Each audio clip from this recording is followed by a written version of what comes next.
কিছুই অসম্ভব নয় রাজনীতিতে।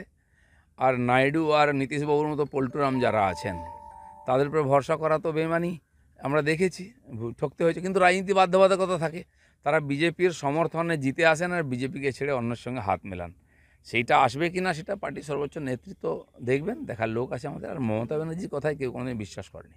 দেখুন, সন্দেশখালীর আন্দোলনটা রাজনীতিক আন্দোলন ছিল না প্রথম, ওখানকার সাধারণ মানুষ, আদিবাসী মানুষ, মহিলাদের অত্যাচারের বিরুদ্ধে আন্দোলন ছিল। পরে বিজেপি টেক আপ করেছে, লড়াই করেছে। যে কোনো রাজনৈতিক পার্টি করেই এ ধরনের আন্দোলনকে কাজে লাগায়। আমরা চেষ্টা করেছি তাদের ন্যায় দেওয়ার, সঙ্গে দাঁড়িয়েছি। টিএমসি চাপা দেওয়ার চেষ্টা করেছে, প্রচণ্ড অত্যাচার করেছে, কালকেও অত্যাচার হয়েছে। আগামী দিনে তারা ওইখানে থাকতে পারবে কিনা, সেই মহিলারা যারা আন্দোলন করেছে, এই পরিস্থিতি আছে। এই যে একটা ঐতিহাসিক ঘটনা এবং মহিলারা আন্দোলন করে সারা দেশের সামনে উদাহরণ প্রস্তুত করেছেন, এটা তো তার জন্য তাদেরকে স্যালুট করা উচিত। বাকি আগামী দিনে কী হবে দেখা যাক। তার ফল সন্দেশখালী, হিঙ্গলগঞ্জ বিধানসভা বিজেপির বহু পুরনো গড়। 20, 30, 40 হাজার ভোট আমরা ওখানে পেতাম, যখন সারা বাংলাতে 10% ভোট পাইনি, 4% ভোট পেতাম। তো সেখানকার মানুষ আমাদের সঙ্গে ছিলই, আছেই।